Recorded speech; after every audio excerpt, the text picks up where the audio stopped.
Welcome to ContraMinds. This is a podcast about people, minds, strategy, and culture. In this episode, I'm in conversation with Dr. Badri Seshadri, who's a co-founder of Cricinfo, now ESPNcricinfo, one of the world's most successful cricket websites.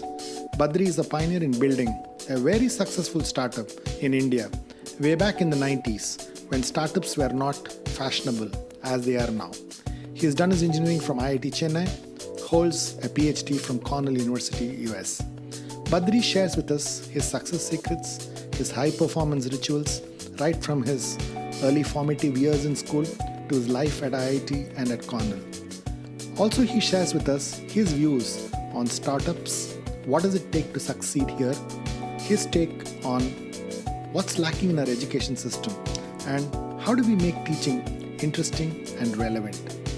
He also shares with us how to lead a life with passion and purpose the way he's done it all these years. Thanks for your time, Badri. Thank you, Swami. I'm delighted to be part of this. So, Badri, tell me a little bit about the pre-IIT school days.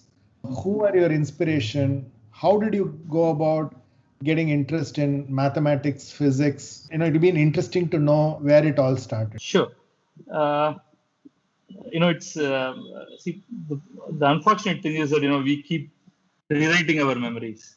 Mm-hmm. So I don't know whether what I'm going to tell you now is the true picture of what was happening then, or what I now imagine that period to be. No, truly, you have to actually keep recording this and then go back to see whether I'm saying exactly the same thing, or I'm just repackaging it as time goes along. Right. For me, I was born in Kumbakonam. That was more, the place where my mother's side of family lived nearby in a little village called Karupur. So, whereas my entire childhood was in Nagapattinam, right from the earliest time that I can remember till my 12th standard. In terms of, it's a small town of those days, a small town today is very well aware of what is happening in the world. But we are talking about the pre-television era, where the Nagapattinam was and is a big town in and around that particular region. It was part of Tanjavur district then. Okay. Now it's a district of its own. Okay. So it was a small town, and I grew up. My father was a school teacher. Okay. He was teaching for the 11th and 12th, or perhaps before the idea of 11th and 12th came in the +2. Probably the 11th, whatever. He was teaching accountancy, commerce. He was a BCom, MCom graduate. My early knowledge of myself is that I was a very good student, was top of the class, not just top of the class, but way ahead of everybody else in the class. I guess it was there right from the beginning, and I distinctly remember that mathematics was my favorite subject.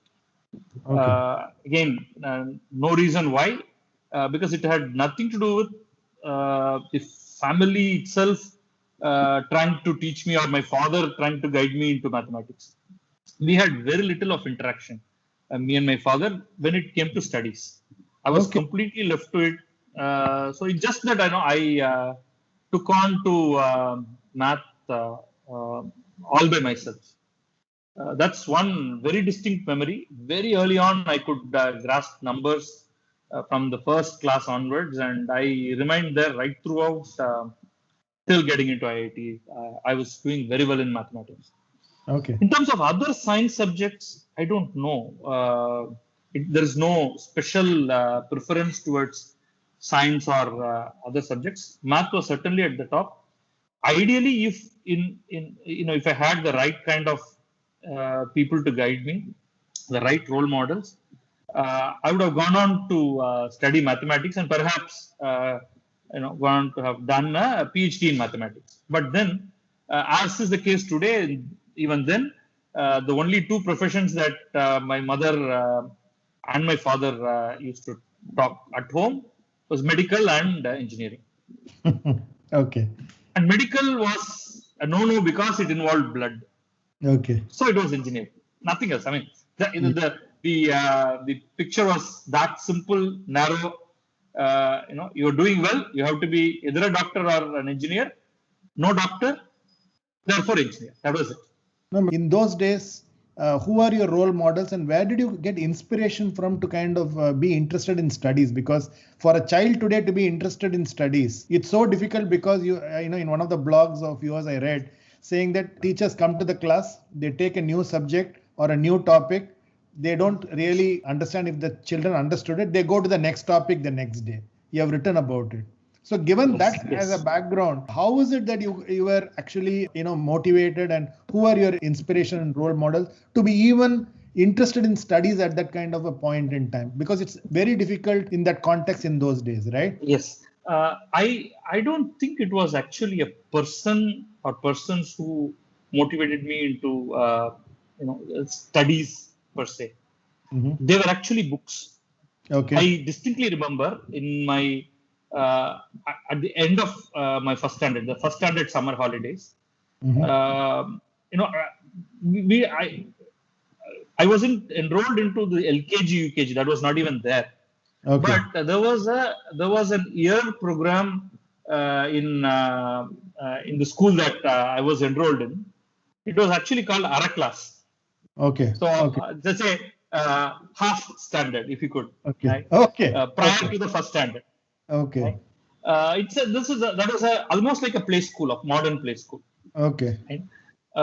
There, I distinctly remember that the only thing we learned was were numbers and letters. Okay. And some stories. Nothing more than that.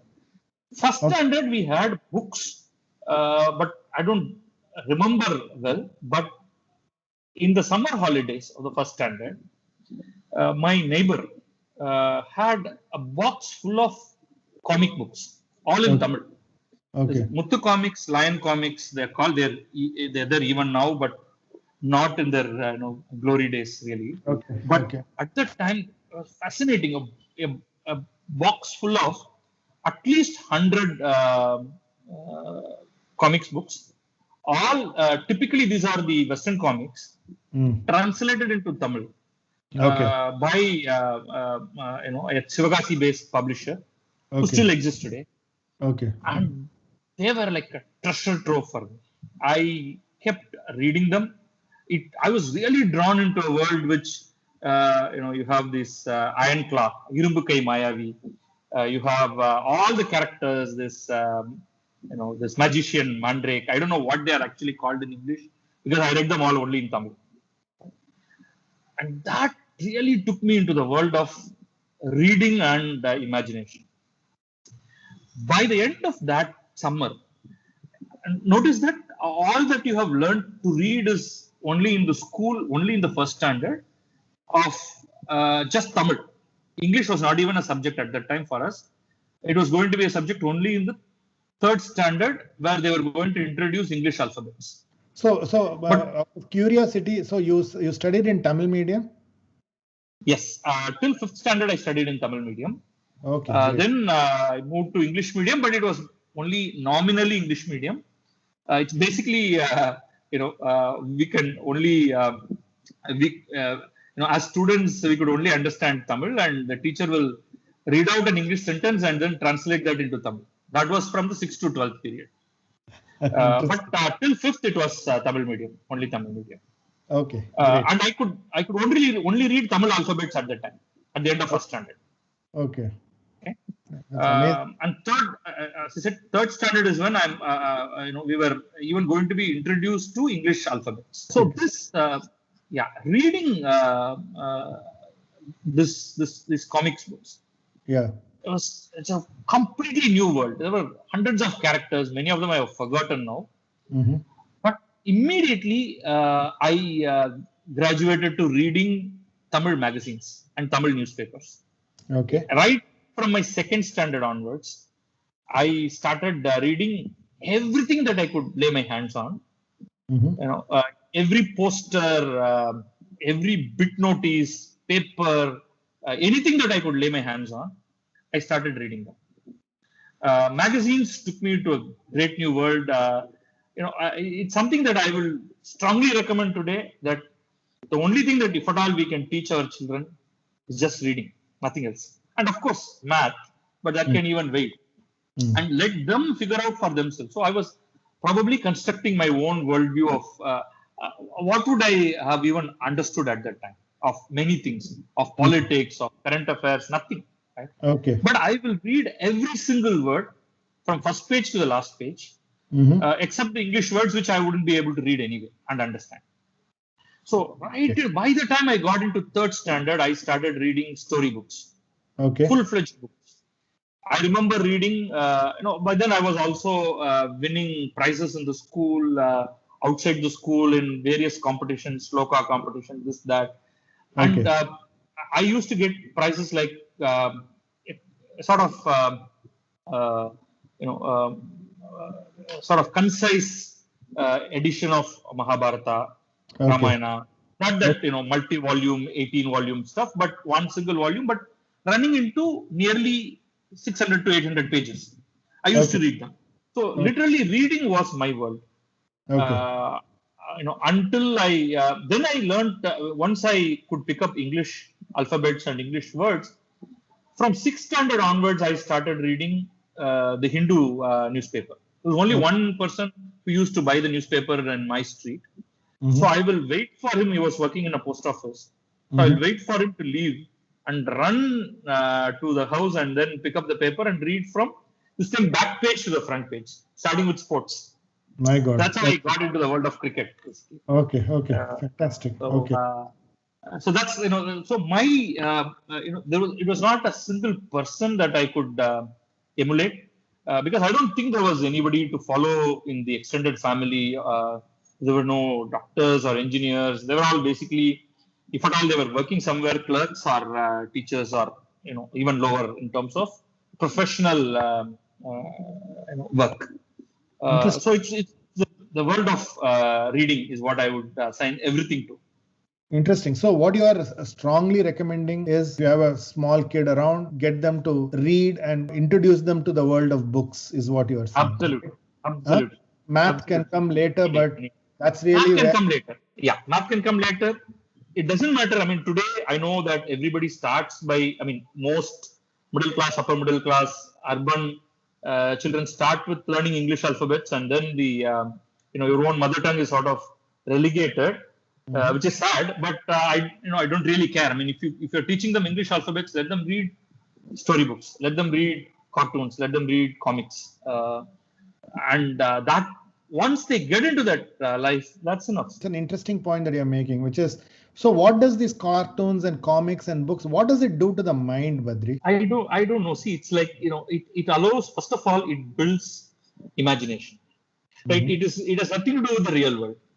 This is a world in which there are people who are fighting with all kinds of deadly instruments. There is even killing. But as a child, you don't really assign a kind of what the gruesomeness of killing that you see in real killing, right? You accept it. I mean, the real sad thing today is that this reading world is replaced by a visual world where people are still watching anime or the cartoons, but you are not reading. You are not reading, and that's the skill that you pick up in reading. So I assign primarily to reading and the association you make and the imagination that you build. See, in reading, you don't get everything. It's just maybe an odd picture. The early comics that I read, they were predominantly basically pictures with bubbles, bubble writing. But quickly I moved on to words and words and words, and no picture or an odd picture every third page or something like that. So you think of you read about a castle and you think of a castle. You have no idea what a castle is, right? Or you have no idea of anything is, of a mountain is, of a river is, of an animal is, and you start building with patchwork of information that you get from multiple sources. you construct. Mm. And that is what your visual media robs you of. Okay. Where it gives you in front of you, this is the castle. And you are then constrained by that is the only castle that you can think of. Fantastic. So the need for imagination when you are a young kid becomes very important, is what you are saying. Absolutely. And there are many other things, right? You learn words, you learn correct spelling of words, be it in English or Tamil. You build association, you string the words together to make sense. The comprehension powers really get built up at that time. Did cricket interest you at that time, or was it largely your parents saying, no, you got to be in IIT, you got to kind of go there and, No, not at all. Let me explain. My parents had no idea about IIT at all. And that was an accident, which I will talk about later. Okay. Cricket, this is a small town. Everybody plays in the streets. So I was introduced to street cricket by around third standard or so. Okay. Where you just watch them. There are older boys playing, and the younger boys are only used for picking up the balls and then throwing it back to them. But that's the apprenticeship model, right? So you slowly, when you are brought in, you are also given few balls to play. So that's how the cricket is very much there in every part of the country, in every corner, every village, every street side. Okay. So I started looking at it, but simultaneously I started also learning chess. So there were the two games that I started. Sport games, whichever way you look at it. I was learning chess from a physical education teacher who was another neighbor of mine, right across. So from one neighbor right across, I got all the books. And subsequently, then I started getting books all over the place. And then another physical education teacher started teaching me and another boy, my childhood friend, to play chess. And right through the night, we will play chess until my mother calls me for coming home to sleep. So in fact, it was not like a very formal learning where you learn about all the moves, all the different types of openings and strategies, etc. This is just raw playing of chess. And cricket, by the fourth standard, fifth standard, it's just street cricket, and then it started getting stronger and stronger. I started seriously following cricket matches on radio. Okay. The television access was not there. I think the Asiad was still a little away. I mean, I'm talking about, I was born in 1970. Correct. So right through that period, radio was a primary medium for following cricket. I started following radio commentary for even Ranji Trophy matches. Okay. Which was broadcast in those days, including Tamil commentary whenever Tamil Nadu plays in Tamil Nadu. Oh, interesting. Okay. So I had we had a radio at home, and I could basically get all stations, basically the Indian stations. So then I will follow commentary of in Malayalam of I don't think Kerala had been a Ranji Trophy team at that time. It was Andhra, Hyderabad, Karnataka, and Tamil Nadu were the South Zone teams. And they all broadcast in local languages. So I would follow Kannada commentary, Telugu commentary with no understanding whatsoever. But every once in a while they will also have English scores, scores read out in English. So cricket, I started following very closely. I started following, Buchi Babu tournament that was played in Chennai. A lot of fanfare, and I was following that very closely. And international matches slowly. I mean, Indian matches and the other teams as well. So that was from 6th onwards. From 4th to 6th, I was obviously playing cricket, street side cricket. Okay. But from 6th onwards, I was closely following, reading long reports that came on Hindu and BBC. Then I started following BBC, though our radio could capture shortwave. So BBC, Australian broadcasting, and even New Zealand broadcasting. on a nice, a good weather day, you'll be able to even faintly follow the New Zealand cricket matches from New Zealand broadcast. Oh, So okay. That was a period where not just me, there were so many people around, so many young boys around who were following all these matches in their radio.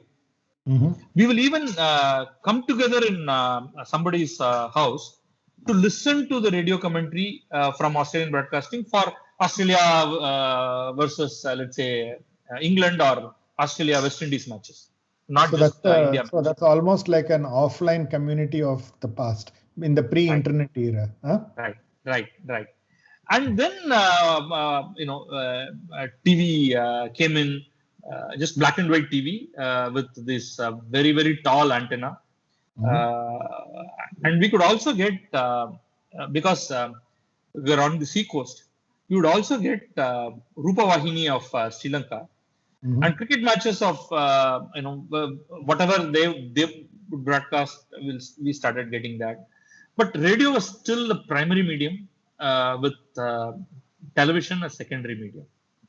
Till my school. Fantastic. So this whole IIT journey, because it's almost like a pride and place in South India that if you get into IIT, you've made it to the world. So how was the IIT journey? So from 6th onwards, I joined the school that my father was teaching. Till 5th, it was so this was a high school which will start only from 6th standard. Till 5th, I was in another school, in a middle school which had boys only up to 5th standard and girls up to 8th standard. So from there on, when I moved to the 6th standard, I was clearly marked as a top student. A top student by miles, basically. So gap between me and the 2nd, 3rd, 4th student was too wide. I was then good at just about every subject, and all of that I assigned to my reading capabilities. So when we, as soon as we get new books, the beginning of the year, within a week, I will read from first page to last page of every book, including math book. So math, English, science, social sciences, history and geography, used to call them those days, and Tamil. I will read them completely, and I could also, I think, I was capable of memorizing and grasping whatever was there in it to a very high extent. So school, in a sense, was not really adding much to me in terms of learning, because I could pretty much learn things on my own. Okay. At the time, it was very clear that I was, when your parents say that you should do engineering, you just accept that. And my father, because he was also a teacher, he also knew, but not IIT. Notice that he had absolutely no knowledge of IIT. He had told me that Anna University is the best engineering college, and all you have to do is to do well in your final exam, 10th and then 12th, first group, which is basically the maths, physics, chemistry, and there will be an entrance exam, which I know you will do well, and you will therefore get to Anna University or College of Engineering, India. So that was the plan. In like my first standard summer, my 10th standard summer was also a very key turning point. So I was at home, during the holidays, and we had I had written the exam, and we were just waiting for results. And one of my father's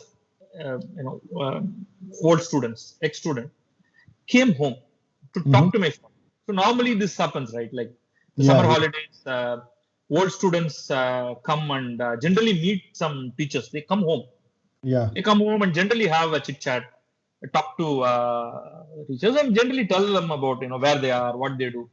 So this boy, who also had a very, very humble background, details elude me now, but I remember his name, Srinivasan. I think he only had a mother at the time. His father had died earlier, and mother really went through all kinds of difficulties to educate him. And he, after his school education, went to College of Engineering, India, and studied there. So when he was there at home, by then he had completed his engineering and had joined railways as an engineer. Okay. Came home to talk to my father, and he casually mentioned, he asked about me, and my father told him that he's doing very well, he's top student, etc. And then he said, "Oh, there is a place called IIT. It's there in some 5 places, 5 towns, and you should, if he's a good student, he should try for that." Mm-hmm. This was in my 10th holiday. Mm-hmm. And my father noted it down. He's a very meticulous person, and he'll remember all these things. And because it is academic stuff, he then started hunting it. And wherever in the newspapers in those days, you will see advertisements for JEE coaching from Brilliant. Mm-hmm. So Brilliant tutorials used to advertise. And I remember also, YG file or something like that, one of their products. Yeah, it's called YG file. Yeah. So my father then collected such information, and in fact I wrote about it in Twitter just today. He in the 10th holidays, he had he was doing paper correction work for the 12th standard public exam paper, Mm-hmm. and his exam center correction center was in Chennai. Mm-hmm. So he took the address and he said, he will go to Chennai and will go to Brilliant Tutorials and find out Mm-hmm. what this is all about. And even before that, okay, so I have to tell you this. So he wrote a letter to IIT. Mm-hmm. He picked up the address in some tender document, whatever, some advertisement. He found the address and wrote a postcard saying, my son is, doing 10th, rather, he's about to get into 11th. And somebody tells me that, you conduct some examination, entrance exam. Can you tell us more about it? And promptly a letter, an inland letter came from IIT responding to that postcard, saying that, we organize these exams every year, but we can't tell you anything about how you should prepare, etc. All that we can do is if you, pay some 2 rupees per year for 4 years, for 8 rupees, we will send you question papers of the last 4 years. Okay. And you have to figure out, the syllabus may vary a little bit, and it's up to you to prepare, but it's largely based on 11th, 12th syllabus of varying boards. Okay. So we did, and then he promptly sent a money order of some 8 rupees, and we had some question papers that arrived. Okay. But, I couldn't make head or tail of it anyway. So he went to Chennai for paper correction, and went to this Masalamani Street, T Nagar, Brilliant Tutorials office. Mm-hmm. They gave him the various different programs they had. I think they had a few other programs as well besides YG file. Correct. And he looked at the cost and he was shocked. They're in a couple of thousand rupees or something like that, which was like way over his monthly salary those days. So he came back promptly and said, "Hey, this looks too expensive. And we don't even know what this IIT is. But let me do something. Let me ask around and see if somebody had already prepared for this and had paid for it and received the material. I will get hold of it and I will give it to you." And being a teacher, he spread the word around, talked to other students, senior students, and found out that some 3-4 people in Nagapattinam had done this, had procured the material, wrote exams, but didn't really get through. So he got their addresses and then sent me. So I went there and collected meticulously material, Brilliant Tutorials, and on bonus, also got the Agarwals. Okay. So I had all these material, and we're still in the 10th holidays. We're not even getting into 11th. All of this like fast-paced activity happening during 10th summer holidays. Okay. And this was my world thereafter. When I was, I prided myself in a top student. I could ace any exam until that point in time. Typically math exams, whatever, 2.5 hour duration, I will probably finish it in an hour and a half, 100 out of 100. And here I was facing, of course, I couldn't understand physics whatsoever because till then the state board 10th would not even have problems to solve.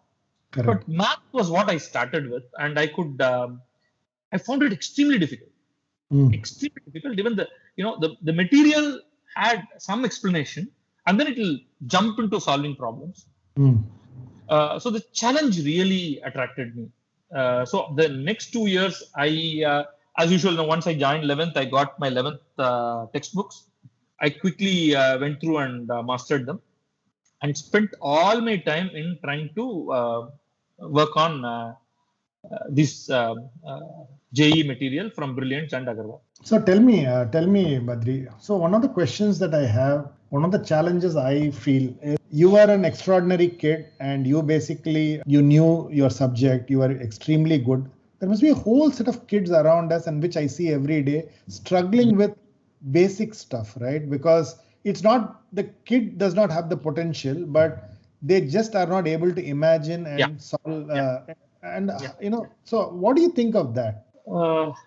See, today my views have changed a lot. Okay. I think it is the fault in our teaching methodology. I know teachers will get wild when they hear me say this, but it's primarily the fault in the sense that we are not getting students attracted to a subject. Okay. We are far too concerned about teaching them a lot. See, there are always outliers. I was an outlier. Equally, there will be students who are so bad you can't do anything to them. Okay. It's not the fault of the teachers. It's the middle, in the bell curve. It's the middle that we have to really target. And it is them that you have to really get them interested in a subject. Okay.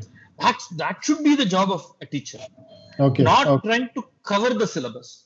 Okay. Instead, what happens is the teacher is always under stress to say, hey, I have to complete this. I have to finish this. I have this portion. I have this test.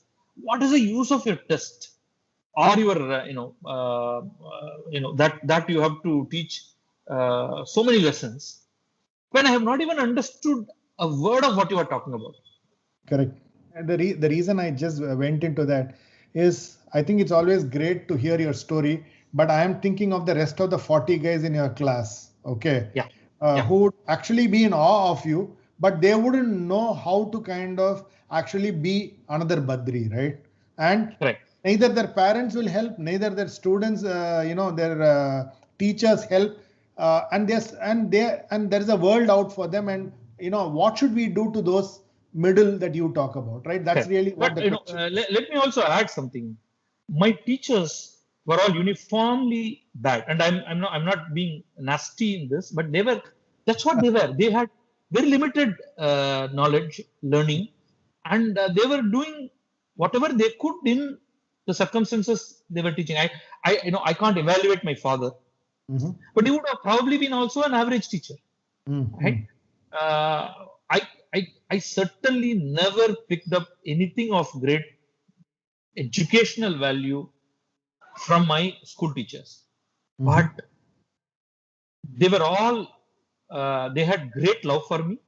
They had great respect for me, and they taught me a lot of other things. They didn't teach me physics or math.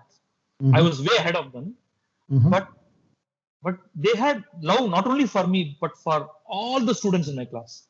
Okay. At least my view of my teachers right through. I can't remember now many of my teachers from my primary school, but I remember all the teachers from my secondary school all the way up to high secondary. They were all, maybe with the exception of one or two, great human beings. We'll come back to that, but we'll get back to your IIT story of saying, hey, you found the math to be very difficult for somebody who's extraordinary, like in your school. In a certain system, I found it. Then as I was getting into physics, it was just too difficult. Here I was parallelly reading and polishing off my 11th and 12th physics book.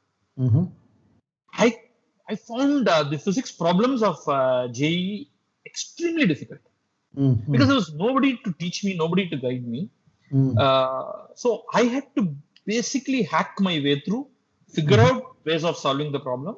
The math problems, physics problems, and chemistry was the only thing that I could sort of understand, because it was relatively easy, fewer problems, more concepts, which because I could comprehend the language, which helped me in understanding that. But physics, it's like you jump into problems in JEE. Right? So tell me, so one question that I have is, here we have an education system in India where almost the foundation is absolutely, down in the dumps. And suddenly you have to write a JEE, which is absolutely world class in terms of the kind of knowledge you need to crack it. Okay. Difficult. Is that not a broken system in India? It is. It is completely broken. Whatever patchwork that different boards are doing today, they are not sufficient at all.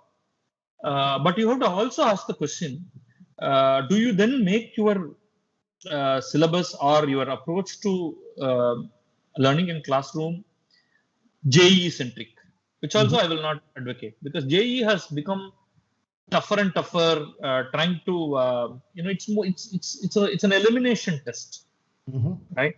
You have few thousand seats and few 100,000 people compete for that. So you are only trying to, and there are people who are trying to crack the system by learning ways of,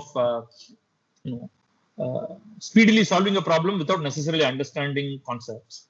Fantastic. So it's a constant, a police and thief game that's going on. Right? So therefore, therefore you ended up cracking IIT, is it? Yeah, I ended up cracking again. I still don't understand how I did that. It's just that because of I still was not good in physics by the time I got into IIT. But in math, I must have done so well relative to others. There is a weightage scheme by which whatever marks that I was getting over and above the average was really inflated, so that my total physics, chemistry, math together brought me within the top 500. My rank was 469. My God. Okay.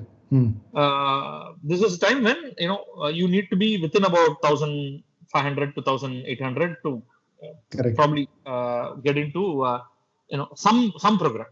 Yeah. So I was obviously I didn't believe that I had the stuff to crack that, because I still remember the math paper. I would have probably attempted around I could only do sums totaling maybe about 30 marks in all. So 70 out of 100 I couldn't even touch. But probably that year I was told later that math was so difficult. The average was probably in the tens. So if I had probably gotten 25, then let's say, for argument's sake, that pushed it way beyond to compensate for fewer marks that I was getting in physics. Chemistry I did reasonably well. Okay. I would have been up there. So the difficulty in the math paper really helped me to qualify for the IITs.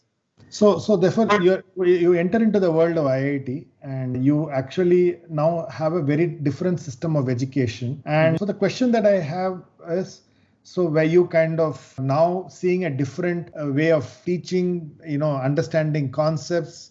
Because from here you move and go and qualify yourself as a PhD in Cornell. Okay. Yeah. So therefore, how was the IIT, environment for you, and what did it teach you, and what did you learn out of those 4 years? It was, I had exactly the same kind of a problem that I had when I started with my JEE preparation. Getting into IIT, I was getting into IIT without the right kind of solid foundation. Okay.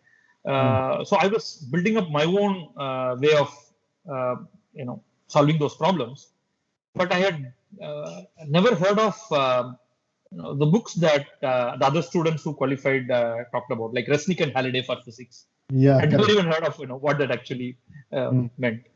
And even after JEE, even after getting into IIT, I found physics and math extremely difficult. The first semester, struggled because of again the lack of this. After I had gotten all this, 200 out of 200 in 12, all that was irrelevant really, right? So my first 2 semesters were extremely tough for me. I was very average in my physics grade. I think, C, which is SABC. So I was nowhere at the top in the first 2 semesters. I did very well in chemistry, both the semesters. Okay. Math, I struggled in my first semester, slightly picked up in my second semester. Physics struggled in the first, slightly did better in my second semester. So there was I had to do something about it. So I just jumped into the world of books again. Again, it was not that there were people to help me. I had a lot of difficulties as well. I couldn't converse in English comfortably. Could sort of understand English, but couldn't really speak well. So I only had to, with my background, the only language that I could speak in was Tamil. Right? So I had few Tamil friends, so that was it. Classes I could follow what was happening, but they were difficult really. I didn't have the right background, to be honest. So I spent more and more time in trying to address these shortcomings, all on my own. But that was a great thing that I could, resort to, because pretty much I was, self-learned. I could continue to do that in IIT also. The added advantage was IIT library. Badri, sorry to cut. Sure. So if I were to kind of put a framework to how did you self-learn, and I know it's really long back, but what are the 3 or 4 things that you actually put as areas that you said I should kind of equip myself, so that when people want to self-learn, when they come with shortcomings, what are the things, 4 or 5 things that you believe you were able to crack, which you can share with the listeners, saying that these are the 4 or 5 areas that you should be looking at? I don't know if I can put a clear framework or a set of points. Okay. But only that I will read more books. For example, everybody talked about Resnick and Halliday for physics, right? Yeah. I tried reading that, but I didn't really find it that enticing. But I hunted down all kinds of books in the library. And found a book which taught me physics. And I've forgotten the author name. Okay. But its introduction was even better. But that is, at least it was talking to me. Right? So for every subject, I would find books, not one book, but many books, and keep them all on the table, just look through and keep reading them until that book talked to me. Then I will check that book out and then took it to the hostel. That's really lovely. Because, see, this is again, I was just sheer lucky because IIT would give, let you take 20 books at a time. That was a lot. That was a lot. And that means that, I had 3-4 books on physics, 3-4 books on math, and they did have a great library. Great library, which really helped me at that point. So I only had to do enough to bridge the gap between what was being taught and where I had to be to where I was. So that I built up myself, and it took me a year. But by the end of that first year, I was not first in the class. I was probably in the 20th in the class of about 65. I'm talking about only my mechanical engineering department. We had about 65 students. I was probably in the 20s. But I had built up so much of capability by then. By the third semester, I had reached first in the class and kept up that till my final semester. So I again aced the whole department. I graduated with top grades way ahead of my second, third, fourth, etc. Once again. Okay. So that was incredible, and I could do that simply by sheer just go to the basics, just keep methodically studying. So I don't know if I can put point 1, 2, 3. I just had to. I think you make an interesting point, Badri. I think, did the book talk to you? Okay. Half the time, when I saw Resnick Halliday, I really did not understand physics when I saw that book, actually, to be honest. Okay. And that was the reason why I was put off by that book. Okay. So the bigger point that you are saying is find a book that talks to you rather than absolutely. People who are saying, oh, that book is good for this subject, does not mean anything. Find a book and figure out a book that talks to you so that you are able to understand the basics and crack the question, right? Absolutely. On that note, when you actually then move to Cornell, that must have been a different, kind of a peak that you had to kind of crack, right? Yes. So how was that? But, actually, by then I was very well equipped. So this is one transition where my worry was only the cultural transition, but not the, your academic skills and capabilities. Right? I was a little late. I mean, again, my background meant that I had no idea that I was even going to do a PhD. But I didn't even know that people did PhDs those days. So my idea was that the only people that I had seen were people who will do engineering in all kinds of engineering colleges in those days available, and then you'll go on to do a job. So that was what I was also thinking. But IIT as an environment thereafter guides you once you are there. I noticed that there were students who were preparing for some exam. So I asked them, and they said it's GRE. And my first question was, what is this GRE? This is what you do to go to the US. And my real innocent question was, why should one go to the US? To do a PhD. Why would you do a PhD or master's? They were completely alien ideas to me. And I had to get used to that. I mean, do I have to do a PhD? Do I have to go to the US? Do I have to study at all? So I went to my father and I told him that there are these people who are going abroad and they are studying. What should I do? And he was also a little confused because he didn't also know. And we had nobody else to ask also. But one thing that I could find, because it was an incredibly competitive atmosphere there, other students, by the time, in the second year, I was topper in the class. And the students, my classmates, will come and tell me that, at least some of them with whom I was close, that you will easily get in. Because the primary thing on which they were evaluating any of the US universities was your position in your class in IIT. IITs were by then great brands, and it didn't really matter what kind of score you were getting in GRE.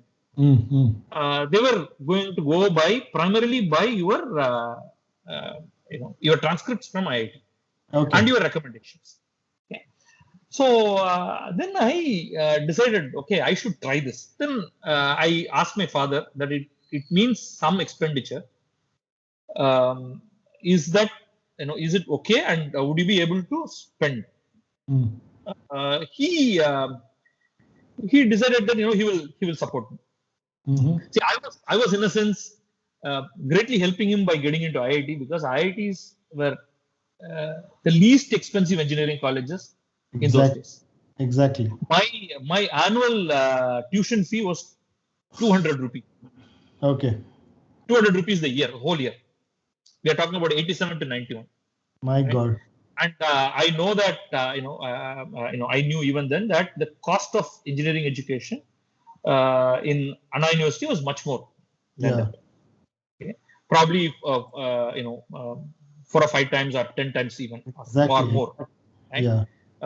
You would remember what the government college and our hostel fee, annual fee was 100 rupees for the lodging, and food is the only thing that you have to pay for. 100 rupees. So 300 rupees per year into 4 years. My total cost of education and stay is just 1,200 rupees. My God. So whereas it was clear that I had to pay in dollars for GRE, the fee, and there is a air ticket and all that. But So how did he fund? he did a partial withdrawal of his PF. My God. He by then realized that I was onto something big. Mm-hmm. And it is something that it's worth his while to partially withdraw PF and fund that aspect of it. I'm sure we never had a sort of detailed discussion on it, but there was an unwritten understanding that he was figuring out some way of doing this, and I have to do something back. Okay, it was just and I did that. I mean, my first thing after going to the US was to I knew the cost of everything, and out of my student scholarship, my graduate fellowship that I was getting, within 3 months I paid him back on everything. Okay. But it was still a big thing to have partially closed the PF and fund me for all of those activities. Right? GRE, my scores were not great standalone, particularly on the verbal stuff, because I was always not good in English. Yeah. There was no way I was going to catch up on the gap. But the quantitative and analytical, I did well. Perhaps not 800 on those two, but close enough to that. But they were immaterial. I also wrote GRE subject test, which I think I would have done very well. Yeah. Applied to about five or six colleges, including MIT. MIT was the only one that I didn't get into. Okay. I got into Cornell University of Illinois, Urbana-Champaign, Ohio State University, Rensselaer Polytechnic Institute, so a bunch of colleges. Of which obviously, my hope was if I got into MIT, I would go there. I mean, again, all these names, the seniors told us about all of these things. They gave us ranks, they gave us how to apply, they gave us guidance on how to write these exams. We are talking about pre-internet era. Yeah. So the knowledge base was entirely coming from your seniors. Yeah. And IIT enabled that. I mean, not just to me, I mean, the entire class. I mean, our mechanical engineering seniors of the previous year would come and tell us everything that we needed to know. And we did the exact same thing to the next set and so on. It was just continuing the tradition. Yeah. So Cornell, we had some seniors, and I was the only one who got in from our department. So two students from electrical department. So three of us, again, the network works because we are all in different hostels. We got to know each other and said, let's take up an apartment there and move there together. And our seniors there arranged for everything. I mean, I don't know. I don't remember. We probably wrote them letters, or there was certainly no email. Okay. We wrote letters, and they arranged for everything, paid advance, got us provisions for first month from rice and dal and everything.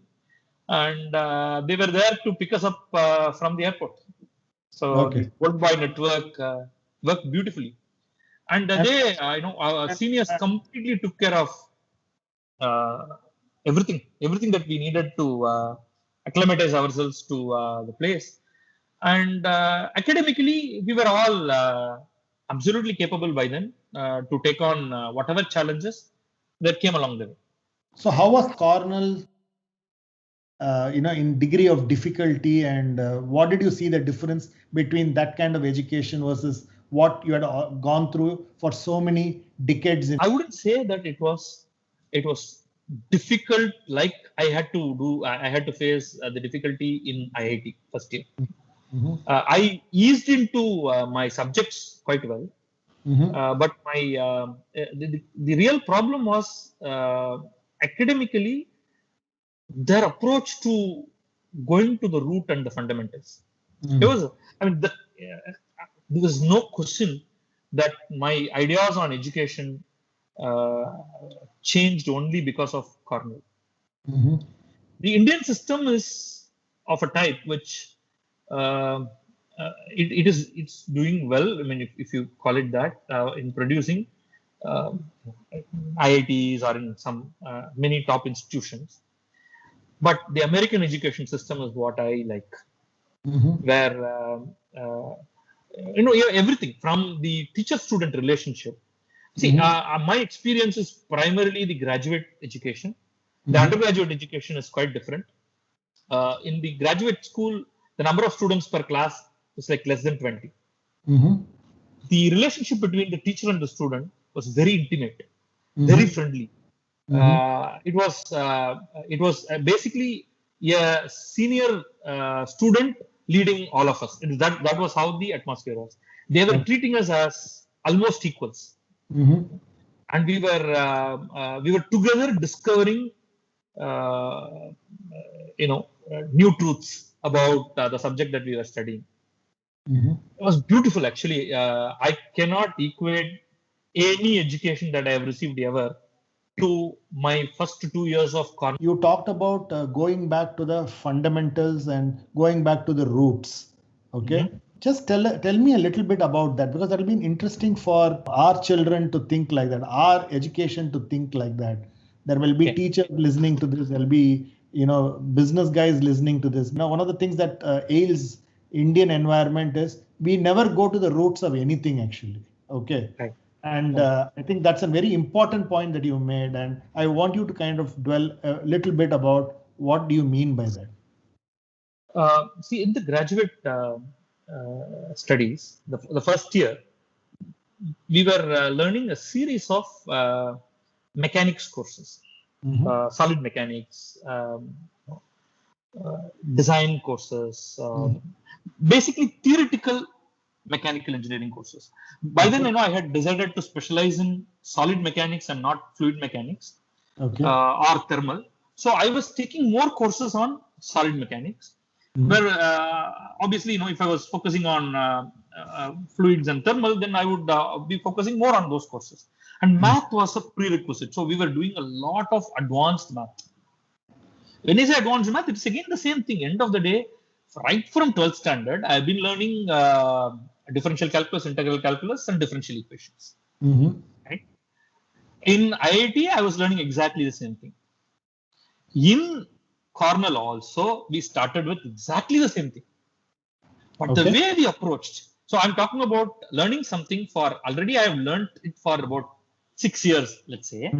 I'm approaching the same subject, and it was on a level, I remember the name of the professor, Holmes. Those classes, of course, we are talking about it some 2.5 decades after that. It was in the mid 90s, early 90s. 96 I graduated. So 91 and 92, and probably early 93, I was going through these courses. The way those math courses were taken up, particularly by this Professor Holmes, I really felt bad about not getting into math and getting into mechanical engineering. Seemed like a mistake to me, but it was a mistake that I could not correct at that time. It was a true pleasure of mathematics in getting into the fundamentals of calculus. We were students from different places. We had Chinese students in the class. We had few Indian students. All of them had done their undergraduates from different countries. All a cohort which included Europeans, Americans, Indians, Chinese, and maybe a couple of Koreans. Right? I distinctly remember I topped the class. Consistently did well in all his courses. He offered 2 math courses, probably a third one also. I don't remember now that well. But the experience of learning very advanced calculus, because all the problems that we are solving in physics and math, physics and engineering, are field problems, which are all differential equations. Whether you are talking about quantum mechanics, whether you are talking about fluid flow, whether you are talking about deformation of solids, or electrostatics, electrodynamics, everything is basically partial differential equations that you have to solve. One single area, that's it, effectively. Whether it is Einstein's equation or Schrodinger's equation, they are, end of the day, they are partial differential equations. So this is the base for any serious graduate work in physics and engineering, Okay. leaving out computer engineering, etc. This is Okay. it. And the kind of foundation that he gave us of visualizing that. Parallelly, we had courses on solid mechanics, particularly of elasticity and plasticity. These were all things that, while calculus was something fairly well known as topics, the approach to solving the problems, approach to visualizing that, I would say it was great revelation. Now, it is difficult for me to get into the details and methodologies, etc. right now. But today, let me put it this way. Today, I feel that I am extremely strong in calculus. Today, I don't need any book. After these many years of not doing anything in mathematics, I can teach calculus to any school student and early undergraduates without recourse to books. I just have to go to the classroom and teach. I would say that this happened primarily in Cornell. So tell me, you use a word visualizing abstract concepts. Right. Is that something that we are missing in our school education? Yes. And this is you use the word vivid, as I have mentioned somewhere. Yeah. Is it possible to look at a mathematical space vividly? Like the way I was discovering at some point in time of the words and the pictures behind it. Yeah. The ability to visualize a mathematical space of a functional space. Right? That was what Professor Holmes was basically providing us. That I could understand functions. I could understand the way functions behaved in a functional space, the way they interacted with each other, the way we can approximate one function with another function, the way you understand things like Fourier transform or Laplace transforms. And basically, these are extremely abstract concepts, but they are visualizable. And that was what he was equipping us for. Brilliant. That's exactly what we had to apply to the problems that we were dealing with in our mechanical engineering subject. Fantastic. It's a brilliant one. The fact that you got to bring visualization and spatial learning in our society is so important, because I went through the same thing, Badri, because what I learned was not in the college, what I learned was not in the school, but what I learned was all self-learned, but I had to visualize it. So I think what you have made is a very important. How do you make, and this I see as a gap even in organizations where people are not able to think visually about a problem. Right? So because you give them an abstract problem and an ambiguous problem, then the fact that they are not able to visualize it is a fundamental gap that you carry up to the time you start working also here, right? So that's something that's a beautiful point made. I'll come back to what we will do about it and what is your thoughts about it. But is that when we'll talk, a lot of has been written about Cricinfo, but where I place you, Badri, is you were the pioneer when startups were not a fashion, right? Today, Economic Times carries articles about startups, but it's the pre-internet era where actually you went out building a startup, right? And what I read was the passion became a business, and and the fact that it was first volunteer work, and there is enough to be read. Cricinfo then went on to become Wisdom, and then ESPNcricinfo. Probably you are not as celebrated as many of the startup founders who get the recognition today, is my view. Okay, my personal view. But one thing what I wanted to understand is how given the background, given the fact that you went and said I'm going to be doing engineering, and suddenly you move into something which is a startup which is completely outside. So what are the learnings that you took from all this into a company like, say, Cricinfo, or into a startup like Cricinfo, and what did you apply there? I think to me that is a more important conversation. Yes. again, see one thing this IIT Cornell gave me as a combo was that any problem was, a solvable problem. Perhaps a wrong notion, wrong idea, but my confidence was so high at that time that if there is a problem, then you just apply your mind and you will solve eventually. I mean, if it is like, it's either one day or 1 month or 1 year or 5 years. So you could basically take on anything and you can deal with it.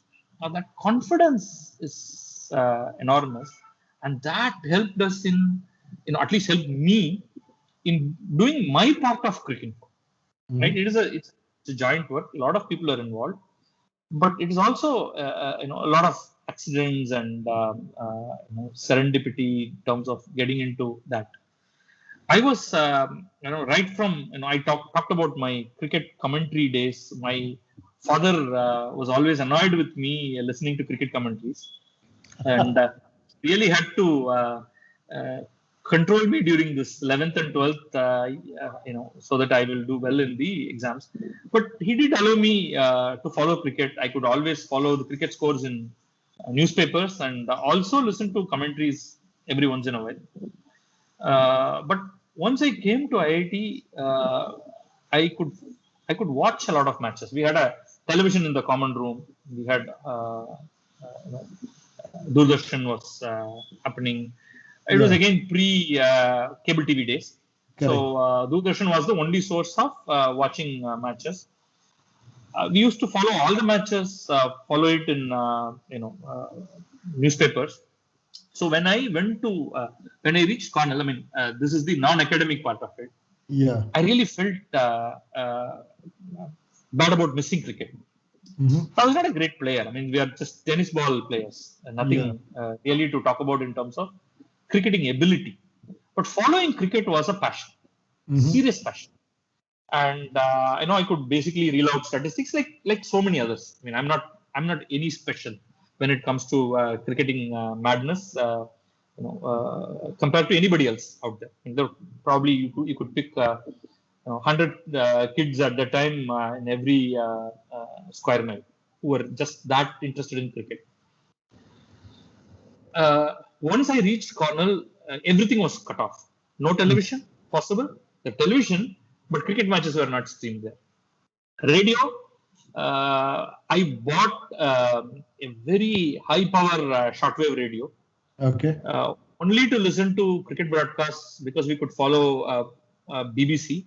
But BBC had a funding cut at that time and decided to stop cricket commentaries on their shortwave. Okay. They had stations in Caribbean, BBC's Caribbean broadcast. Okay. But even that was, we couldn't pick it up at that time. But funnily, there were some New York-based Caribbean stations in FM, which used to broadcast West Indies matches. Okay. But mix it up with some rap reggae or whatever it is. So it's like your modern FM channels here in India, where you will have cricket scores and even some commentary and some songs kind of a thing. Okay. So I could get some of those Caribbean stations, but that was not really helping because I wanted to follow Indian cricket. Okay. That's when internet was emerging. Particularly, all of us had access to email. So that was the first thing that the university gave us. We had our own personal email addresses. Okay. And cricket, that was when the Usenet news group. Usenet news group is basically, let's say today's equivalent of your Facebook groups. Correct. Where people came together to discuss on any subject. And cricket was one such. So there were groups called, there was a group called rec.sport.cricket. All these are basically Greeky. So recreational, sport, cricket. So there was a hierarchy of organizing various groups. So that's what we had. It took me about a month to figure it out. Then I subscribed to that and started following cricket. But then it turned out that it was not all that great because most people there were from the US. There were few people from UK, which had very rudimentary internet around the time. And so there was more demand and near zero supply. Okay. Then I did some reconnoitering and then found that there was an Asia library within Cornell. Cornell had some 10, 12 libraries. If IIT's library was great, this was like great to the power of great. Like there were, like every direction you go, there was a library, and just specializing in a specific topic. There was engineering library. There was specific South Asia library, which had every conceivable book that you could get from various South Asian countries, including a whole bunch of Tamil books. And they were getting a lot of Indian newspapers, but delayed by a week or 10 days. So we were getting not just Hindu now. So I was getting Hindu, Times of India, Indian Express, you name it, Telegraph, Statesman, Pioneer. You won't believe. They were getting all these newspapers, but only by about 8 to 10 days delay. Okay. So I could be in touch with cricket by reading them and getting a scorecard. Then I discovered that Cornell had microfished every issue of the Hindu over the last 80 years or more. Which means I could go back and start following, and it was all accessible to all the students. You had to just show your ID card and you ask for a particular day's paper and they will bring you. Like, my God, I mean, you just imagine. So, I went through, so I got a library book which had, I think, Mihir Bose, History of Indian Cricket, or all matches played by India. He had short scorecards. I went after every single match and read the match reports written in the Hindu at that time. My God. So I went back in time and read match reports of every single India Test match. Then an initiative happened on the on this record sport at cricket. Why don't we archive these scorecards? Okay. So few people volunteered. I volunteered for India matches. Okay. Others volunteered for England, Australia, etc. Probably there were more than one volunteer for India because there were more Indian graduate students with access to material similar to mine. Yeah. And I started typing. I mean, we all started typing various scorecards. And it was a self-organizing system. Right? Internet is a brilliant, beautiful self-organizing system. So one person became, sort of collator and organizer, and he would allocate work. He would say, "Don't do this match because it has been typed by the one who is typing the all England matches." Okay. So we typed up scores and sent it in. Okay. What were we going to do with it? We didn't know that. I mean, we just typed. It will be there in some. We are creating digital footprint. Slowly, that became a database when Gopher. Let me not go into the technology side of things. A lot of databasing technologies emerged. Open source idea. Gopher was one such. World Wide Web was another. So we just kept migrating this material, and that is when another parallel idea of live internet relay chat happened. That's IRC. All of this coalesced into Cricinfo. Okay. Primarily, the vision for this came from one person called Simon King, who thought about it in depth, decided that a lot could be done by a centralized database of statistics at one end and the live coverage at the other end. Then it was only a question of putting it together. You talk about Simon King, and I want to ask you two specific questions related to Cricinfo. Being IIT educated, PhD from Cornell, there's a statement that you have made in one of the interviews that you have given, saying that the donkey work was put down to me. And whenever you look at these graduates who come from these top universities, they immediately want to do strategy and not really do the donkey's work. How important is it to kind of get your hand dirty in a startup, and what's the importance of these kinds of things? I think that's the most important part of it. Right? Okay. Whatever business that you are building, there's a lot of donkey work that you have to do. You have to. I mean, if you're building a database, who will build the database? Right? You can't always keep outsourcing that to somebody. Right? I mean, initially when nobody is there, nobody has a view that this is going to do well. You have to do all the work. Okay. There's no doubt about it. And Okay.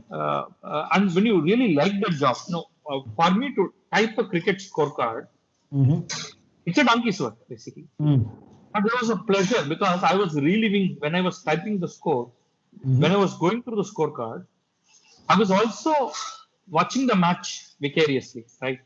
A match that there was probably not even a television broadcast for that match.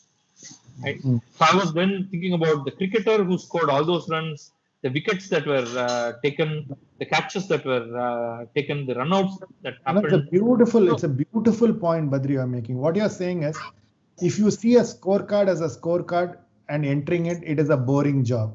But if you think that vivid and visual that you spoke about, you are visualizing the same thing because you are seeing the bigger picture, and that vivid visualizing that you were taught for differential equations, you are even applying it on a scorecard, and that's really how you enjoyed it, right? Maybe I don't know whether I can stretch it, but probably. I mean, why not? Right? So that is really important, right? Like otherwise you will find it to be a boring task. You would absolutely find it to be a boring task, and you would see no point whatsoever in doing that. Right? And I even today I can spend hours looking at a scorecard, trying to make sense of it. I mean, though I watch fewer matches today, test matches I continue to watch whenever I can. Every ball of a test match is important to me, not just the ones where you score runs or you get a wicket. Tell me, what started off as a passion for organizing information, became a business, and you never thought you will, build a company with this, right? So it all happened out of volunteers. Yes. That's really how it happened. Yeah. Yes. So it is, thereafter, you see, there is a path that once you choose, the next steps are, even if it's cloudy to begin with, you eventually, find some clarity, and things do happen at every step. So therefore, what would be your, advice for, say, all these startups where everybody wants a clear business model? Everybody is saying, tell me the business plan, tell me the revenue, forecast for 5 years. What is your views on these kinds of things? To be honest, no business plan we have ever made, we have followed exactly. Right? A business plan is, however, I think business plans are important. Right? It gives you, it makes you think. It makes you again that vividness, the imagination of, say, this is the path that we are going to take. It allows you to think through and not muddle. But then you have to keep constantly changing. You just toss your business plan aside because typically the assumptions that you make are so primitive assumptions, so little in terms of what goes into that. You then build a model. It's like engineering models, right? Your first models are always shaky, but you go back and rebuild that model. You add more elements to that. You add more variables to that. That is what happened. That's exactly what is happening in a business as well. You start off with some very simplistic assumptions, and then you enter, and then you find that you are completely wrong. So you go on adjust. You go on change your finance models. You assume that you will make so much money off one particular stream, and it turns out that it is like hopeless, zero. But then you would have also learned about another segment. Then you immediately incorporate that. So I will strongly recommend writing down business plans, which today I have learned, but in Cricinfo we struggled. Simon and I spent weeks and weeks and weeks when it came to funding. Initially, we didn't really think we needed funding, and some cricket boards and ICC will fund us. We tried hard in convincing them to fund us, and they said no.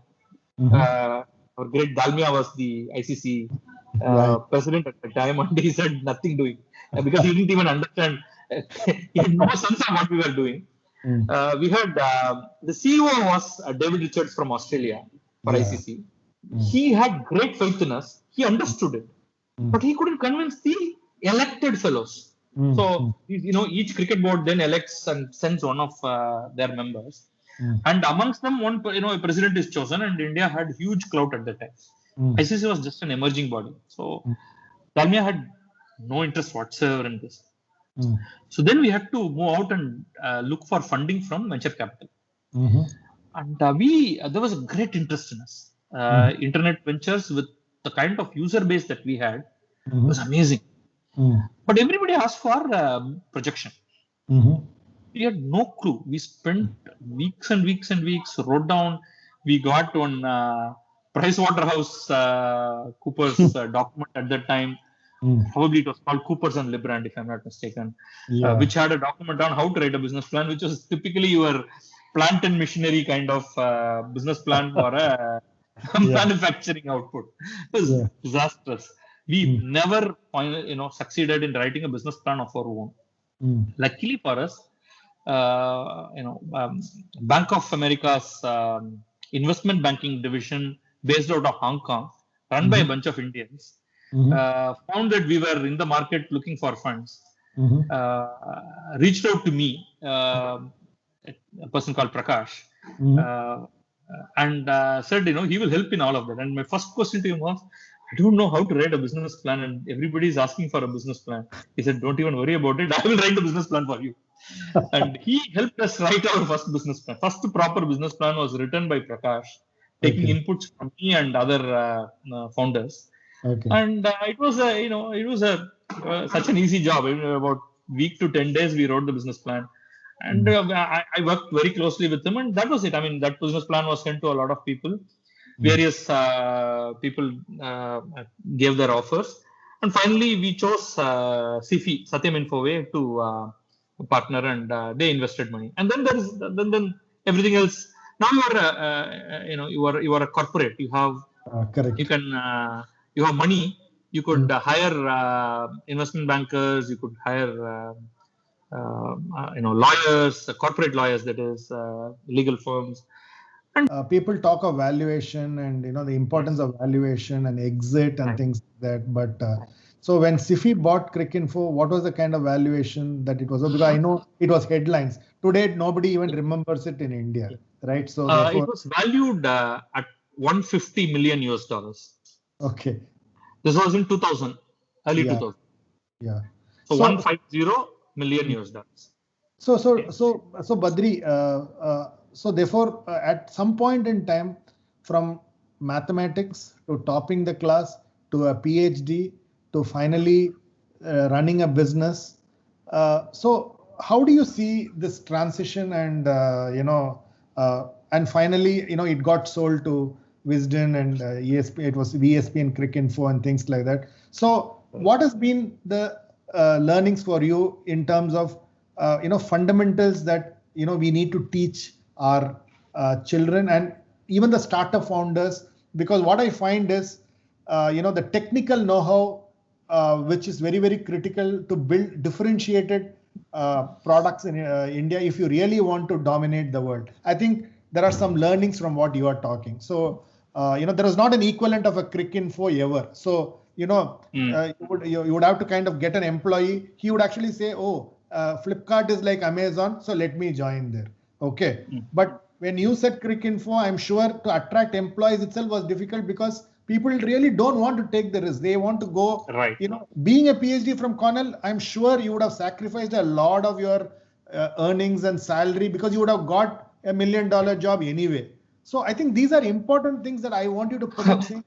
Perhaps not. Certainly not $1 million jobs in those days, but you would have certainly been at the top. I was just making that point to to accentuate couple of discussions points from you. Yeah, sure.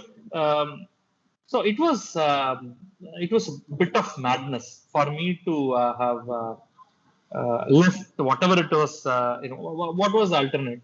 I could have gone to academics. Yeah. I could have gone to research in the industry. See, the opportunities available in '96 99 was different. 98, 99 was different. IT was like exploding, and Indians were actually an asset and not a liability. Indians in the US. Later on, after we raised funds, we were in the process of raising funds in '99. Simon King and I, we went on a whirlwind tour of the US, talking to various sporting internet properties which had at the time sky high valuations. There was a company called sportsline.com. ESPN had its own ESPN.com by then, but ESPN was owned by Disney even then. Sportsline was really making life difficult for ESPN, challenging ESPN by way of raising a lot of money from CBS and various other venture capital. They had raised high tens of millions and even hundreds of millions, low hundreds of millions probably. And they were offering, it was a great revelation for us. We went to Sportsline's offices in Florida, looked at their operations. They were very nice people. They actually wanted to buy out Cricinfo. This was prior to Cricinfo taking investment from SIFI. So they were saying, we don't understand, we are an American sport, but we certainly have great interest in non-American sport, particularly European sport. So they were looking at cricket as a European, or particularly British sport, but Britain was important to them for their European foray. They never bothered about India. But at the time, the top executives of this company that we were talking to, they were very happy to see an Indian part of the whole venture. And he was saying in '99, he was talking about all kinds of startups in the US, where an Indian was very much there as a CTO. But in '96, the option for me would have been only one of either an academic, go on a tenure track position with some university, or into one of those engineering research firms, engineering consulting and research firms, basically. But by then I was neck deep in Cricinfo. It was so enticing to drop everything and get into that. And there was a big risk because it was totally unclear. Today at least you would say that you try a startup and see there's a likelihood of winning. At the time, you're right. We had no clue whatsoever. But the draw of cricket, by then I was so much involved in reading and following cricket around the world. I decided, let's see what happens. Let's just jump into that. It was sheer madness, honestly. It was madness. So therefore, what you're saying is belief belief in the passion is very critical, and it's very critical. It's very critical, is what you're saying, right? Correct. Yeah. So then you will find a way.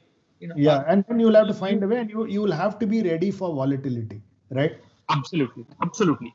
So things going up and down is not really a problem, right? You can't complain to yourself, hey, you should have taken that route. Why did you do this? Because it was with eyes open that I was entering this. If things really went down, hey, it's okay. Perfect. We will figure something out, right? So that has helped me to this day. I am not at all affected by change of fortunes or markets, not doing as much as what you are expecting them to be. Investment-related troubles, P&L not looking good. So those things really don't bother me at all, because this is a path that I have chosen, and it is my job to make it work. However long it takes to do that. No, I think it's a lovely, and that gives me a segue into Cricinfo to publishing and New Horizon, So what made you get into publishing? See, Cricinfo after SIFI, Wisdom came in. Again, everything has a story, but the stories will be too long. So I'll just quickly jump.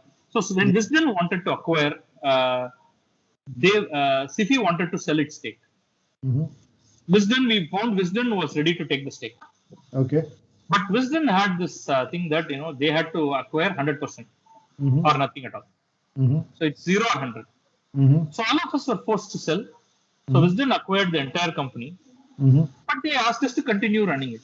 Wisden also had a cricket property at the time called Wisden.com, run out of India. I mean, India and UK. So they merged the two and created Wisden Cricinfo, which made perfect sense because they had a strong Wisden.com had a very strong editorial capability. Correct. Cricinfo had a very strong statistical live scoring and audience on top, and advertisement revenue. Right? So it was perfect marriage. I continued to manage its operations. Effectively, I was the COO. Except that the new owners had their CEO and CFO. I ran the operations completely for couple of years, 2-3 years after that. Yeah. It became too boring for me. It was too easy a job. I mean, I had very little to do. Really, I had to sign few checks. It was self-running. Everything was happening quite well. We were by then well funded. Until the previous year, we were like running for money. We had no money. Once Wisden acquired us, we had money. I mean, our salary was not in trouble. The previous 2 years, I had to struggle to figure out money to pay everybody's salary and wouldn't pay myself. And I waited for enough money to pay myself. My God. But amazing. Here now you had money, enough money. And therefore it was boring. I had a TV in the room. I was watching all the matches. I'll just walk out and see people doing scoring and reporting. And we had a Bombay office, which is where Wisden's coverage, Wisden's editorial was there. And everything else was happening from Chennai. Okay. So, they were self-managed. Our marketing was getting better. We were generating reasonable income from advertising, and not only from India, but we could also manage the operations. So effectively, the entire global operations were run out of India. Okay. At that time. And I was heading the operations completely. So it got to total boredom. I had probably an hour a day job. That was it. We had good lucrative deals with Vodafone Network for providing cricket scores of all the world's cricket to them, which was generating good revenue. We were doing well overall. We could have we can always do better at any given point in time, but we were doing quite well. So that's when I decided to leave. Just boredom, nothing else, honestly. I was still interested in cricket. I still liked cricket, but just decided enough. So let's do something new. That is when my colleague Satya and I, Satyanarayan, he was also in IIT, not in my batch, not in my. So he did physics in IIT. Then he did his masters in Cornell in physics again. So I knew him from Cornell days. So he then joined me in Cricinfo. So we were looking at doing something interesting and decided to do something first to do with education. We explored that and we couldn't figure out what to do in education. Right? All the edtech ideas are all too new now.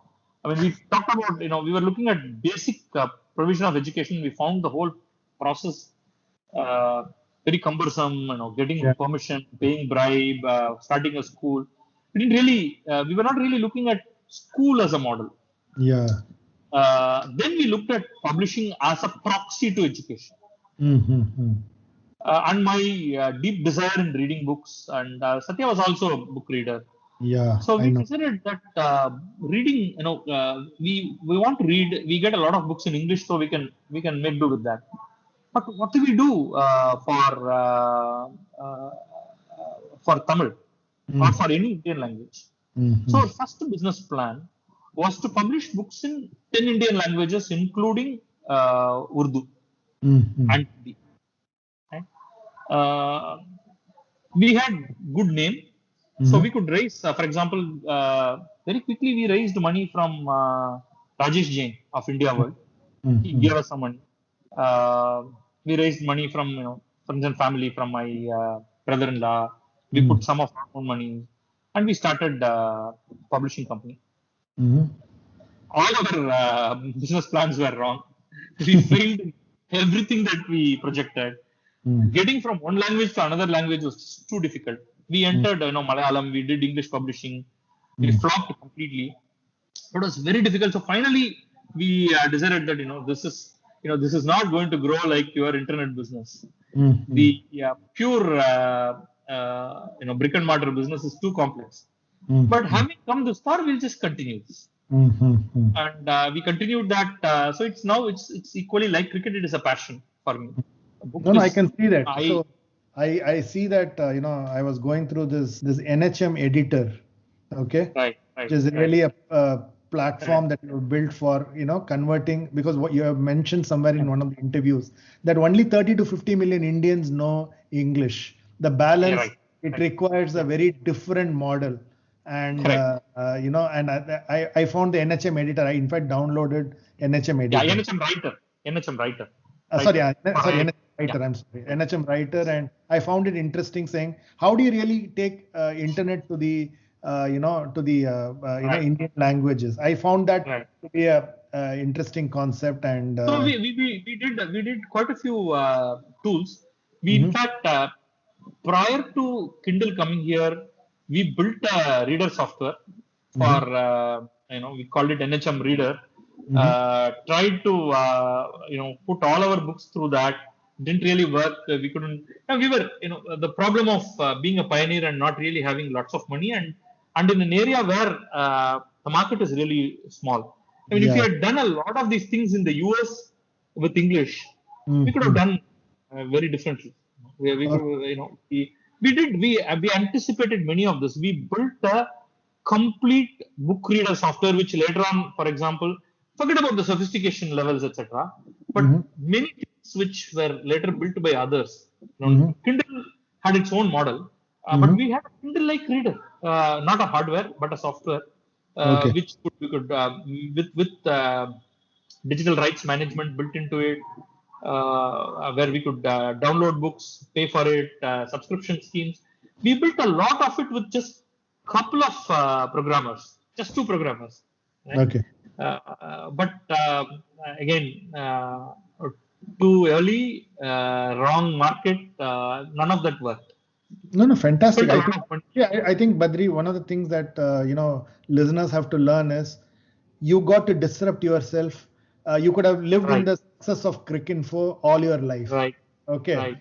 But if you really want to kind of crack open markets, you have to disrupt yourself once every few years, right? Yeah. And you will go wrong. It's not that everything will be successful, but the fact that you are learning with every disruption that you're going through, I think that's important. And to me, that's an anecdote that I would like to carry, which is got to disrupt yourself. And I think whether it is an NHM writer, whether it's an NHM reader that you have done, I think the path to actually making internet accessible to Indians in their own language itself is a big market. And I think you are onto something very, very big, like how Cricinfo was. So I think that's definitely something that I think you would kind of I'm sure you will succeed there. I wanted to ask you one very interesting New Year resolution in 2008. I was reading. You said, very interesting resolutions. People take, resolutions around fitness, health, and things like that. You said, here are out of many resolutions, I picked up 3. Speaking to students, use the petrol. Okay.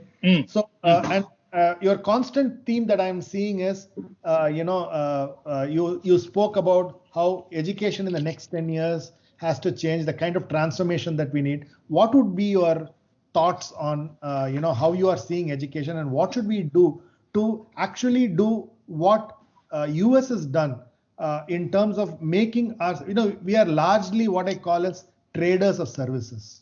Okay. We are not, fundamentally building something, right? And unless you are able to do that, you have no hope in hell to become a 5 trillion economy or a 10 trillion economy. So therefore, I think there are 2 or 3 things that I see as people like you can add value. One is changing the component of our transformation of education, and the second one is building a technical know-how and building patents. These are 2 areas that I see as opportunities. For example, your NHM writer is actually something which is which is actually very, very unique, because that's very, very Indian. It's like the NPCI, which is the Bharat Pay that has happened. I think there are a lot of innovations possible.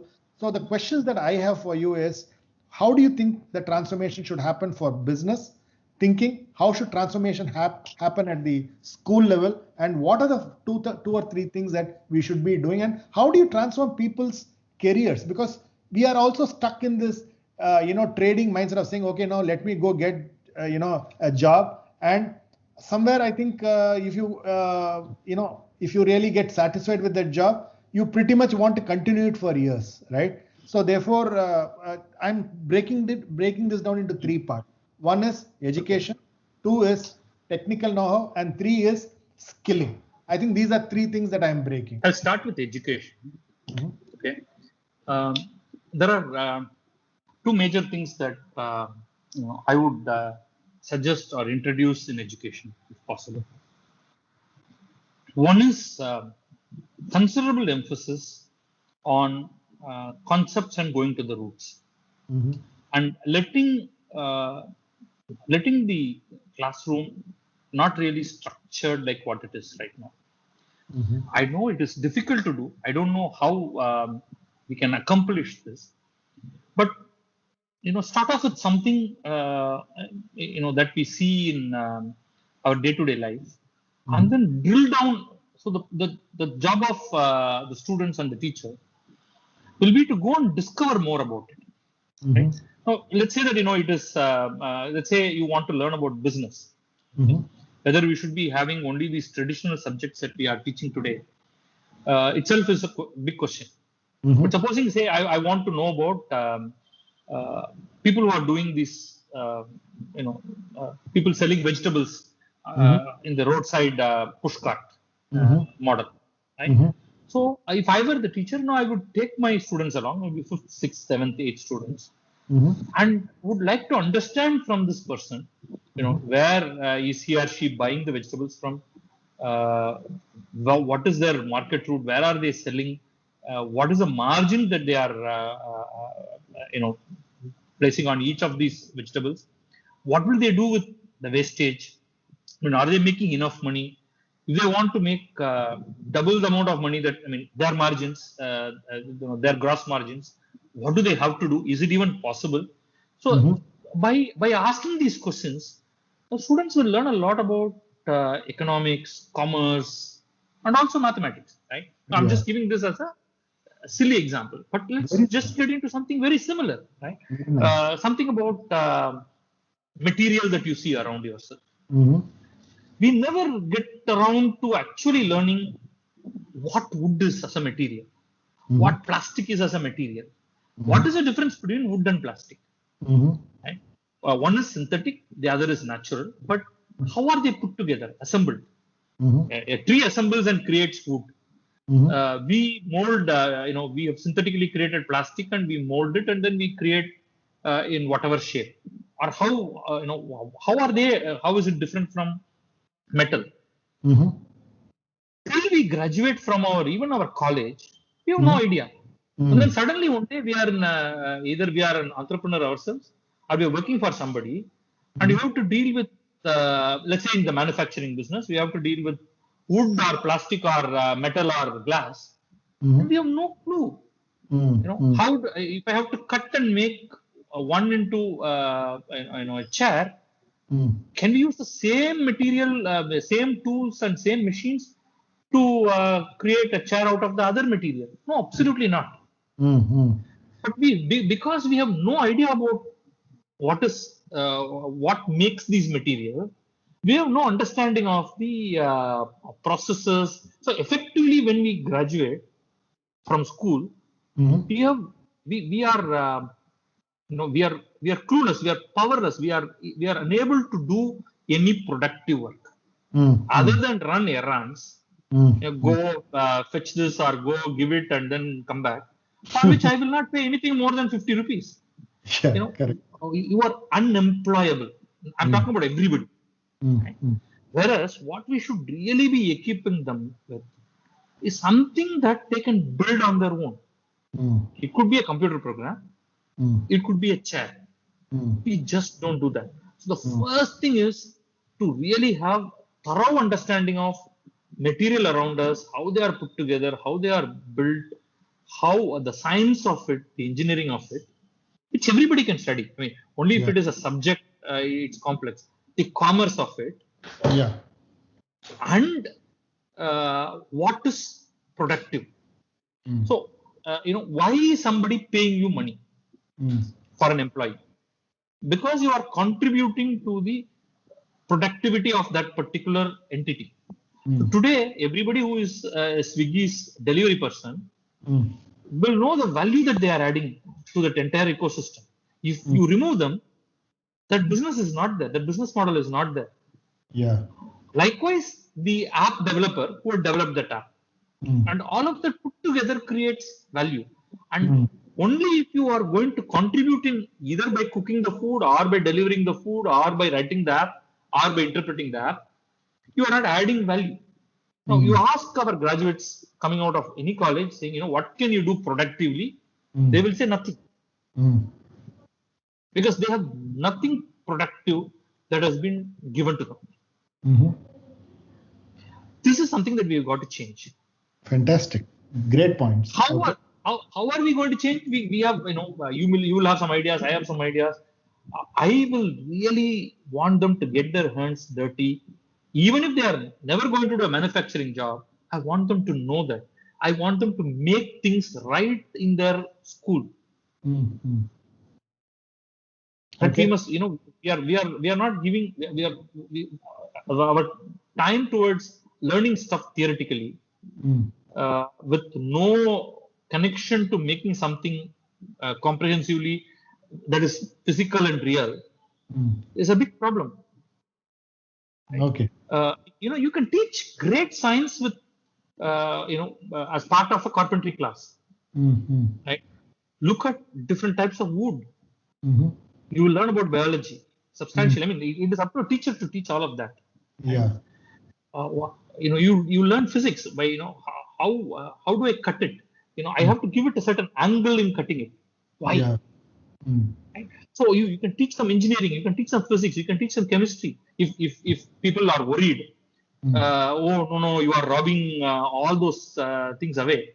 Now, when will it happen?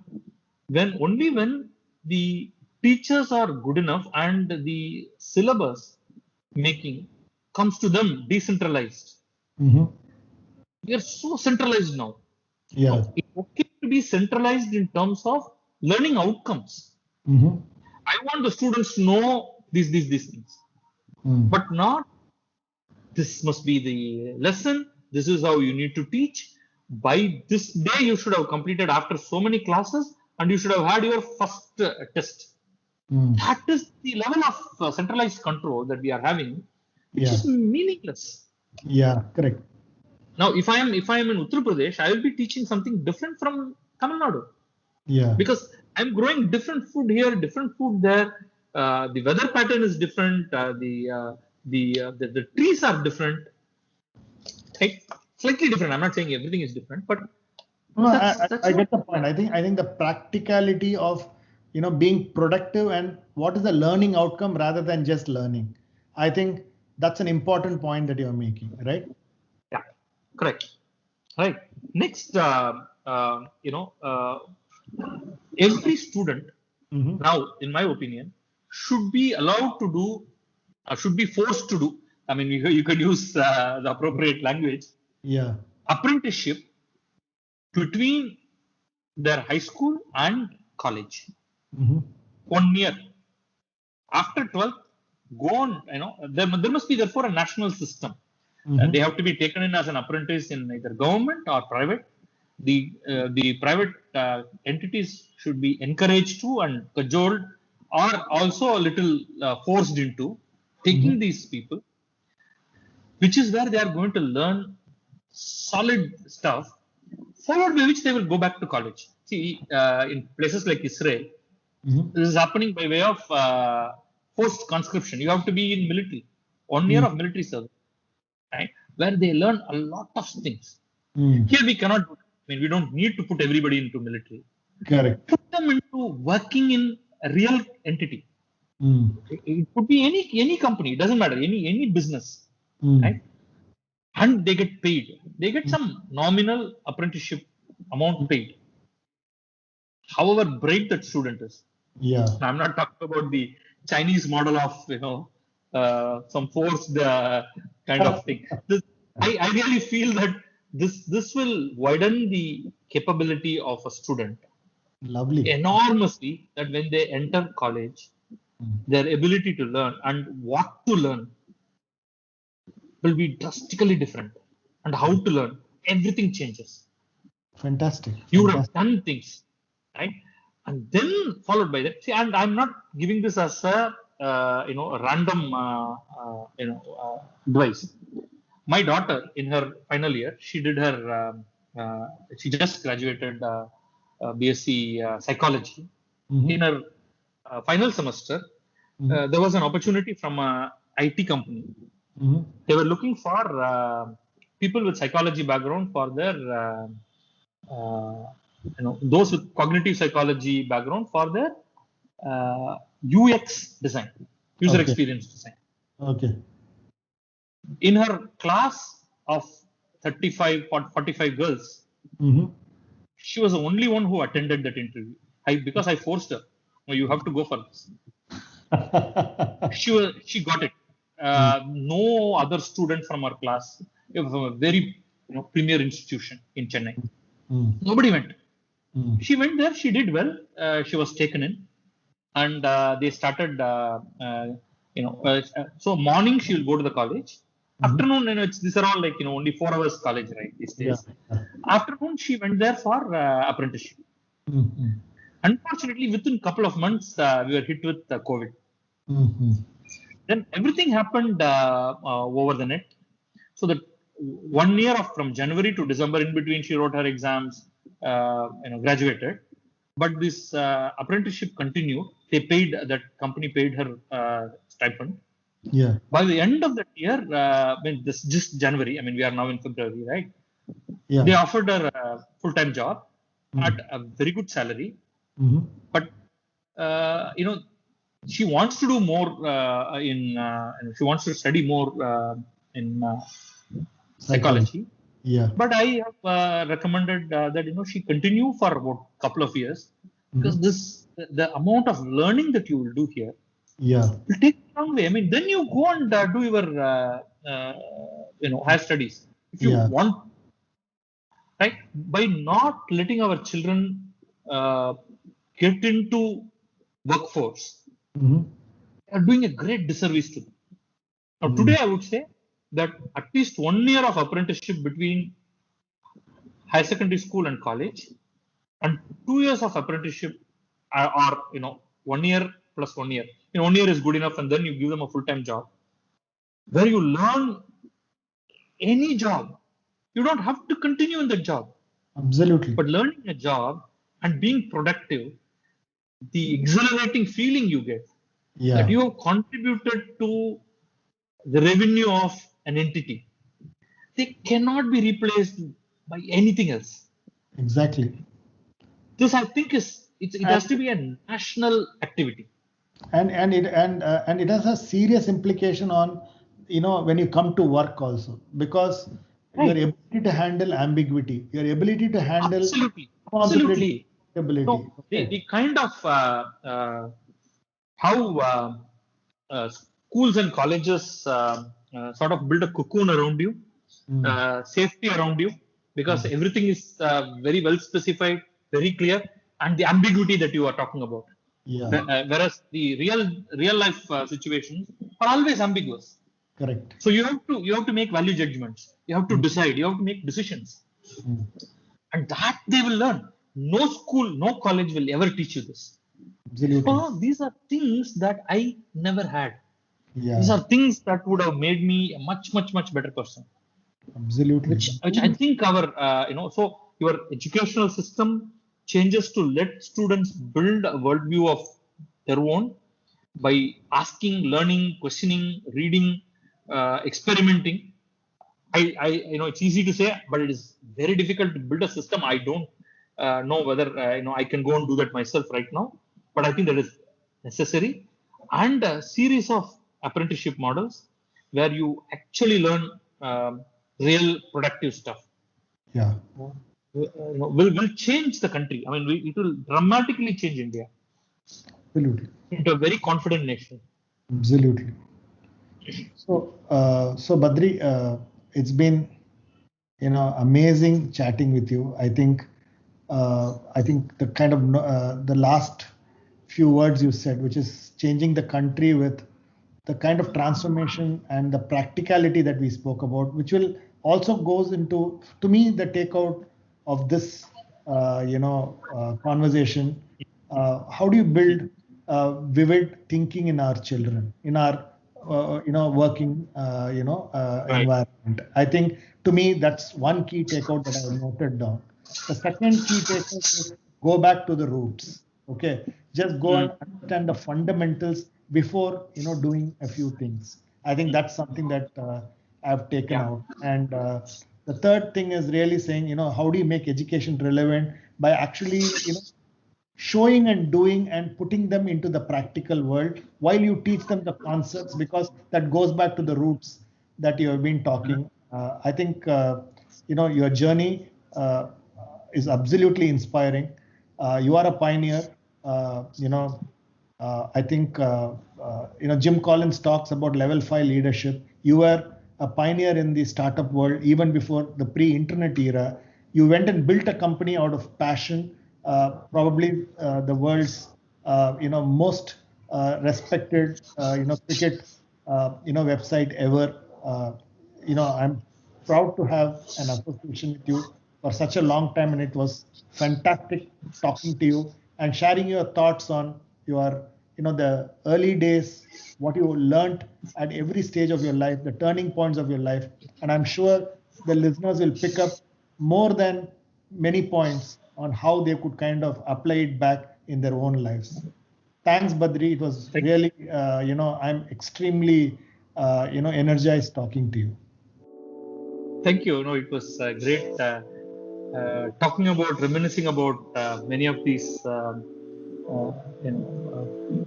past events in my life, and I really enjoyed the last 2 hours. In fact, I'm just looking at the time now that it has taken 2 hours that we have talked.